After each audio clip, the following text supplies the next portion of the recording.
Quem já mexeu com C sabe, a memória é o seu maior superpoder, mas também pode ser a sua maior armadilha. Então, hoje, a gente vai montar um kit de ferramentas, o kit definitivo para dominar a memória em C e transformar essa complexidade toda em controle total. É uma boa pergunta, né? Como é que um programa constrói, sei lá, mundos inteiros a partir do zero? Pensa bem. Todo software, seja um app super simples ou um jogo gigantesco, começa como uma ideia. Só que para essa ideia virar realidade, ela precisa de um lugar para existir. E esse lugar é a memória do computador. É a tela em branco onde tudo vai ser desenhado. Então, vamos imaginar a memória RAM como essa grade aí, tá vendo? Cada quadradinho desses tem um endereço único. E é exatamente aí que a mágica toda acontece. O nosso trabalho como programadores é basicamente esse: ler, escrever e organizar os dados nesses quadradinhos para dar vida às nossas ideias. Ok, para a gente construir qualquer coisa nessa grade, a gente precisa de ferramentas. E a nossa primeira, a mais essencial de todas, é o ponteiro. Mas afinal, o que é um ponteiro? Olha, não é uma variável qualquer não. A melhor analogia é pensar nele como uma coordenada de GPS. Ele não guarda o dado, ele guarda o endereço do dado. Ele diz para o programa: "Ei, o que você está procurando está exatamente aqui." Certo. E como é que a gente pega essa coordenada? Simples, usando o operador AND. O é comercial. Vamos supor que a gente tem uma variável num com o valor 55. Se a gente usa AND num, o programa não vai entregar o 55. Ele vai entregar o endereço de onde o 55 está guardado. E é esse endereço que a gente coloca dentro do nosso ponteiro P. Beleza? Agora vamos fazer o caminho inverso. Se o ponteiro tem o endereço, como é que a gente pega o valor que está lá? Aí entra o operador asterisco, o estrela. A gente diz que ele desreferencia o ponteiro. É só um jeito chique de falar: siga esse endereço e me traz o que você encontrar lá. Pronto, chegamos no nosso valor. Sabe, em C, ponteiros de arrays são, tipo, melhores amigos. São quase a mesma coisa. Pensa assim, os elementos de um array ficam todos juntinhos na memória, um do lado do outro. Então, um ponteiro se torna a ferramenta perfeita para a gente caminhar por esses elementos, de um em um, de um jeito super rápido e eficiente. E essa ideia de caminhar nos leva direto para a aritmética de ponteiros. Quando a gente soma um número a um ponteiro, não é uma soma normal. O que a gente está falando para o ponteiro é para ele pular para frente na memória. E o mais legal é que esse pulo é inteligente. O tamanho do pulo depende do tipo de dado que ele está apontando. Ele sabe exatamente para onde ir. Olha só como isso funciona na prática.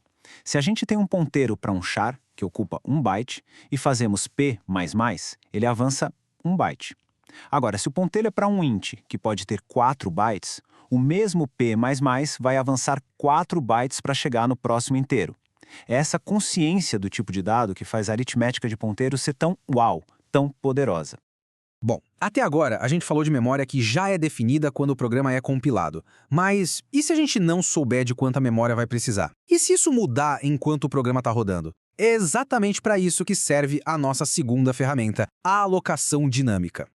Para lidar com essa flexibilidade toda sem causar um desastre, existe um passo a passo, uma receitinha de bolo de 5 etapas. Primeiro, a gente declara um ponteiro. Segundo, usa o malloc para pedir a memória. Terceiro, e isso é crucial, a gente sempre verifica se o sistema deu a memória para a gente. Quarto, a gente usa a memória. E por último, o passo talvez mais importante de todos, a gente libera essa memória com free assim que não precisar mais dela.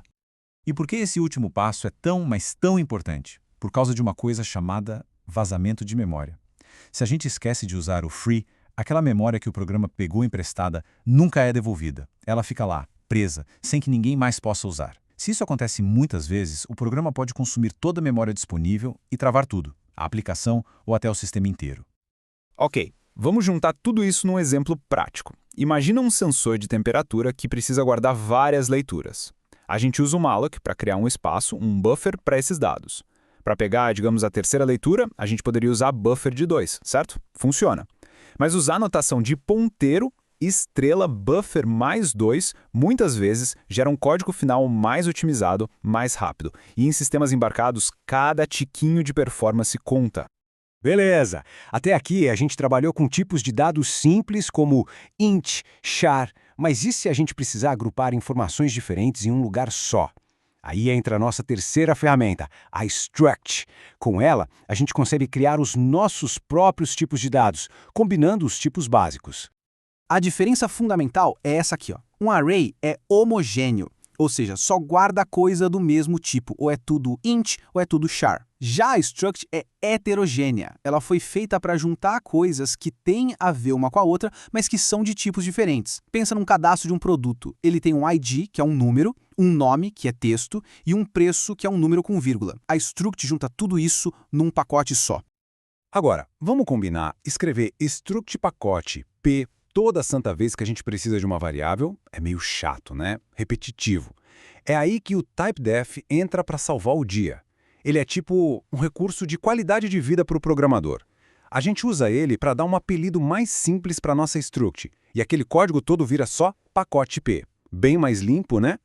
Certo, mas e quando a gente tem um ponteiro para uma struct? Como acessa os dados lá dentro?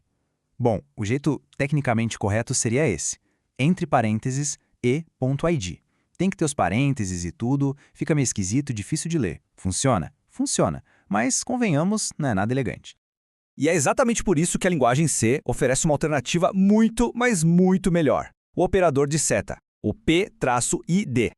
A expressão P-id faz a mesmíssima coisa que aquela versão com parênteses, só que de um jeito muito mais limpo, muito mais intuitivo. Esse é o jeito C de ser. Trazendo para um cenário real de novo, imagina um aparelho médico conectado à internet, um dispositivo de IoMT. A Struct é a ferramenta perfeita para definir o formato de um pacote de dados que esse aparelho envia. A gente pode agrupar lá dentro o ID do aparelho, o tipo do sensor e a leitura, tudo numa coisa só. E o melhor, a gente pode criar esses pacotes na hora que precisar usando o malloc e o operador de seta para preencher os dados. E para fechar o nosso kit de ferramentas, a gente precisa de algo para ir além de uma dimensão só. Para organizar dados em grades, tipo tabelas, planilhas ou coordenadas, a gente usa a nossa ferramenta final, a matriz. O que é uma matriz? Pensa nela como um array de arrays. É simples assim. Ela cria essa estrutura de grade com linhas e colunas. E isso é, fundamental em áreas como engenharia elétrica, por exemplo. Lá, matrizes são usadas para tudo, para representar redes, analisar circuitos, resolver aqueles sistemas gigantescos de equações. E como a gente faz para passar por cada elemento de uma matriz? O jeito clássico é usar laços aninhados. Um for dentro de outro for. O laço de fora cuida das linhas e o de dentro cuida das colunas. Assim, a gente garante que vai visitar cada célula da grade, cada matrix e IJ, sem deixar nenhuma para trás. Vamos aplicar isso também. Imagina que a gente precisa mapear a posição de sensores espalhados por um campo. Uma matriz 4x2 seria perfeita. Cada uma das 4 linhas seria um sensor, e as 2 colunas guardariam as coordenadas x e y dele. Com os laços aninhados, a gente consegue ler todas as posições e depois, calcular a distância de cada sensor até a base, por exemplo. E com isso, nosso kit de ferramentas está completo. Ponteiros para navegar, malloc para ter flexibilidade, structs para criar dados do nosso jeito e matrizes para organizar tudo em grades. A linguagem C entrega as chaves da memória na nossa mão, um poder que, sinceramente, poucas linguagens dão. Então, a grande questão não é só como usar essas ferramentas, mas quando e por quê. Como usar todo esse controle para construir algo que não seja só rápido, mas que seja também robusto e seguro. Esse é o verdadeiro desafio de quem quer dominar C de verdade.